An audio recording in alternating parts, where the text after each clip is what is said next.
everyone, this is Ritvika, PGDM first year student, and welcome to NIBM's podcast series, NIBM Insight. In today's episode, our student Yash Ahuja will be interviewing Dr. Kaushik Mukherjee, Dean of Research at NIBM. Dr. Mukherjee has over 25 years of experience in academics and industry. He has conducted various consulting assignments in the areas of corporate governance, business strategy, cross-selling, and as well as digitalization in banking. His research work on customer orientation and self-service technologies in banking has been published across various journals internationally. In today's episode, we take a deep dive into how banking today has been in crossroads with emerging fintech, inclusion and innovation, along with the need of following regulations and risks. Hello, good afternoon. Welcome to NIBM Insight, the official podcast series of National Institute of Bank Management, Pune. I am Yash Ahuja, a second year student of PGDM, specialized in banking and financial services. Today with us, we have Professor Kaushik Mukherjee, who has around more than 25 years of experience with industry and academia, having led session for the Tata Group for leaderships and also trained senior executives at an IBM during executive training for various topics such as strategy, leaderships, and so today we would be covering banking at the crossroads with the next. So welcome on. Thank you, Yash. Thank you so much. My pleasure. So why you have selected this particular topic? Yes, very interesting. You see, today banking is at crossroads because today the banking sector has got a lot of new players. For example, there are fintech organizations and they come with their digital customer focus, etc. And therefore the banking today is being impounded with a lot of new players.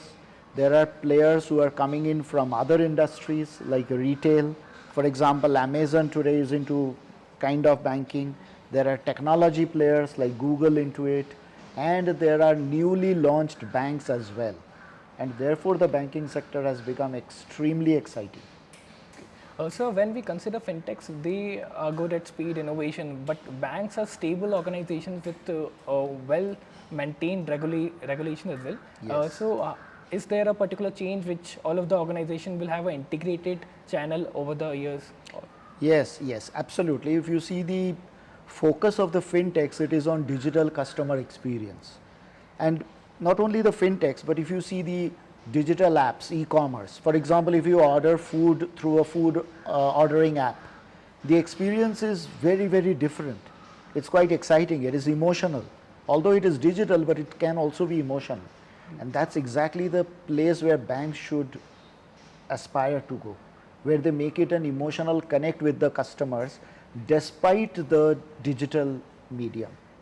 Okay, a great insight, sir.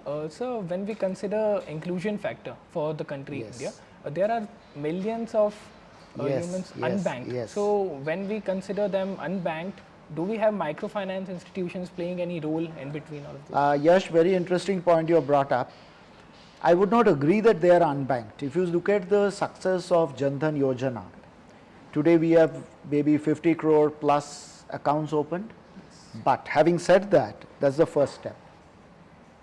Opening the account is the first step. What next? The banks have a plethora of products, asset products, liability products, third-party products. All of these can be very useful for the large, humongous segment of customers. For example, if you look at the gig economy, today there are millions and millions of these delivery boys in a way, right? They are serving a very critical need for the economy.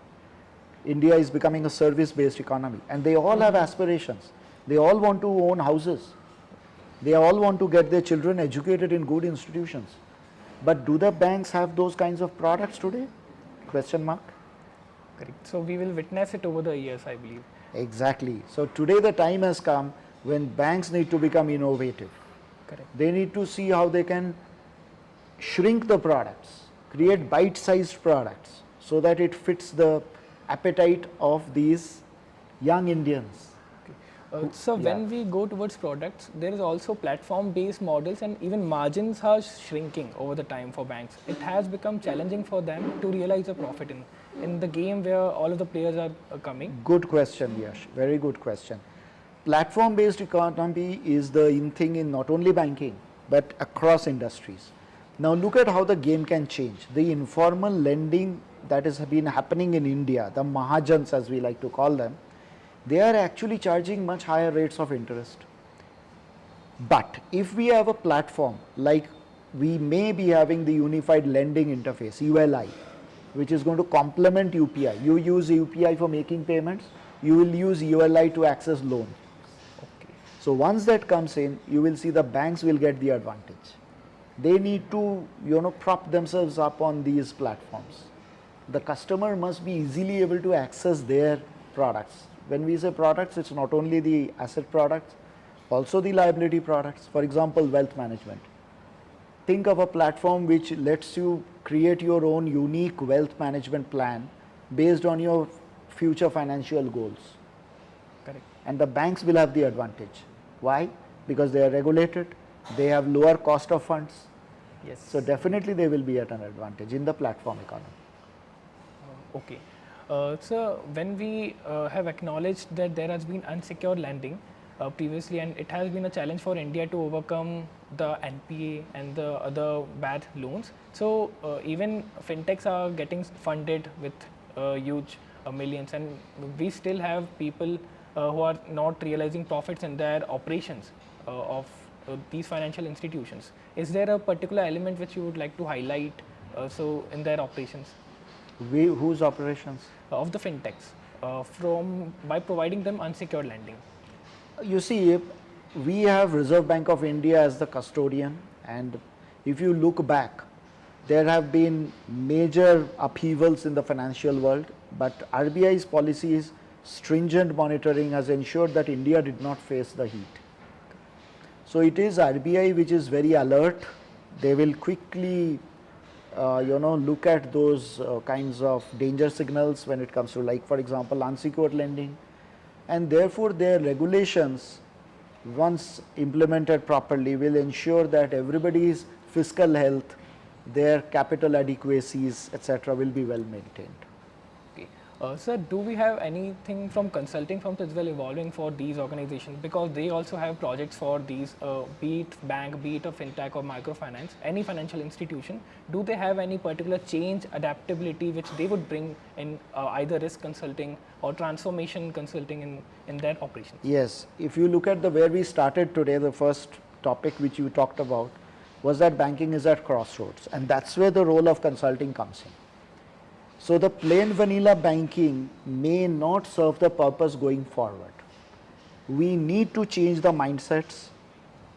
We need to adopt innovative approaches. For example, banks may need to have new approaches for doing lending for startups. Startups don't have a well-established cash flow model. So your traditional credit appraisal models will not work over there. So how do you as a bank lend to the startups? Think about it. Maybe they can mortgage the intellectual property. Their startup will have some patents, keep the patents as collateral. Yeah. So innovative. So this is where the consulting role comes in. So with that fact, I would like to highlight this for the audience that at NIBM we have the Consult Club, which is well supported by Professor Mukherjee, and it operates on various activities, be it case competitions, be it guesstimates or research, and very capabilities which we can have in between the students to enhance their problem solving capabilities and join the consulting segment. Sir, regarding the Consult Club, we have various activities which are well supported by you. If you would like to highlight any. Yes, I think our students are, the brightest people you can meet, and they come up with these amazing ideas. They themselves work and create amazing case studies, and I would very much invite all young people to come participate in these case competitions, because knowledge, it is in a way opposite of money. The more you share knowledge, the more it grows. Money goes and the money is gone, but knowledge doesn't work that way.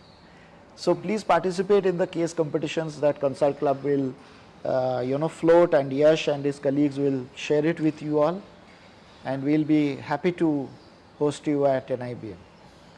Sir, thank you so much for your valuable time. I am sure that this conversation would have been very much insightful and knowledgeable for the audience, which would have it with that interface. Would with Thank that, would like to thank you for your availability and for all of the knowledgeable insights provided by you. Thank you, and thank you to the media team for creating this event. It was very enjoyable, and I trust that we would have enriched some people in some ways. Thank you, and Jai Hind.